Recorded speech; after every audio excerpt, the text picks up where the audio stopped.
साधु की बेटी। बहुत समय पहले की बात है। एक साधु अपनी पत्नी के साथ नदी के तट पर रहते थे। उन दोनों की कोई संतान नहीं थी। उनकी बड़ी इच्छा थी कि कम से कम एक संतान उनके यहाँ जरूर हो। एक दिन साधु जब तपस्या में लीन थे, तभी एक चील ने अपने पंजों में फंसी एक चुहिया उनके ऊपर गिरा दी। साधु ने उस चुहिया को घर ले जाने का निश्चय किया, लेकिन उससे पहले उन्होंने एक लड़की में बदल दिया। उस लड़की को देखकर साधु की पत्नी ने पूछा, कौन है? इसे कहाँ से लाए हो?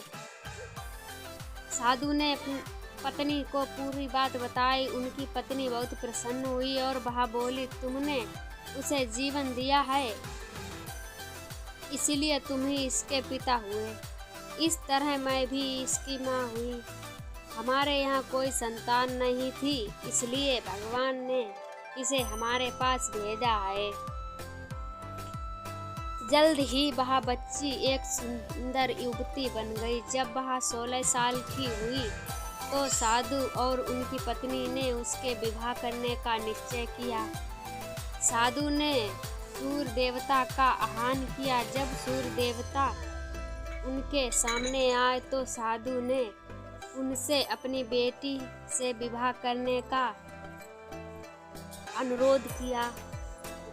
लड़की को ये विचार अच्छा नहीं लगा और उसने कह दिया कि क्षमा कीजिए, लेकिन मैं सूर्य देवता से विवाह नहीं कर सकती, क्योंकि वह बहुत गर्म है। निराश साधु ने सूर्य देवता से कहा कि अब वे ही उनकी लड़की के लिए कोई सुयोग्य वर सुझाएं। सूर्य देवता ने कहा, बादलों के देवता, आपकी लड़की की जोड़ी सही बैठेगी, क्योंकि वे ही धूप की गर्मी से उसकी रक्षा कर सकते हैं। साधु ने अब बादल देवता से उनकी लड़की से विवाह करने का अनुरोध किया। इस बार भी लड़की ने विवाह से इनकार कर दिया और बोली, मैं इस काले व्यक्ति से विवाह नहीं करूंगी। इसके अलावा बादलों की गर्ज से मुझे डर भी लगता है। साधु फिर से उदास हो गए और उसने बादल देवता से अनुरोध किया कि वे ही कोई सुयोग्य वर सुझाएं। बादल देवता ने कहा, पवन देवता के साथ इसकी जोड़ी अच्छी रहेगी, क्योंकि वे आसानी से मुझे उड़ा सकते हैं। साधु ने अब पवन देवता से विवाह करने का अनुरोध किया। इस बार भी लड़की ने विवाह से इनकार कर दिया और बोली, मैं ऐसे अस्थिर व्यक्ति से विवाह नहीं कर सकती जो हर समय यहाँ वहाँ उड़ता रहता हो। साधु काफी परेशान हो गए। साधु ने पवन देवता से ही कोई सुयोग्य वर सुझाने को कहा।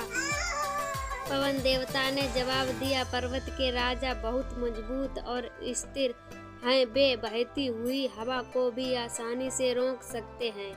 उनसे आपकी लड़की की जोड़ी सही बैठेगी। साधु अब पर्वतराज के पास गए और उनसे उनकी लड़की के साथ विवाह करने का अनुरोध किया। हालांकि इस बार भी लड़की ने विवाह करने से इनकार कर दिया और कहा, मैं ऐसे किसी व्यक्ति से विवाह नहीं कर सकती जो इतना कठोर और ठंडा हो। लड़की ने साधु से किसी नरम वर को खोजने को कहा। साधु ने पर्वतराज से सलाह मांगी।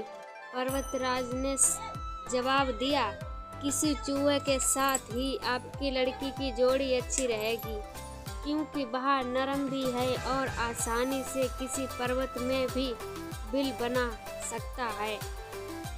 इस बार लड़की को वर पसंद आ गया। साधु काफी हैरान हुआ और बोला, भाग्य का खेल कितना निराला है। तुम मेरे पास एक चुहिया के रूप में आई थी और मैंने ही तुम्हें लड़की का रूप दिया था। चुहिया के रूप में जन्म लेने के कारण तुम्हारे भाग्य में चूहे से ही विवाह करना लिखा था और वही हुआ। भाग्य में जो लिखा था वही हुआ। साधु ने फिर से प्रार्थना शुरू कर दी और लड़की को दोबारा चुहिया बना दिया।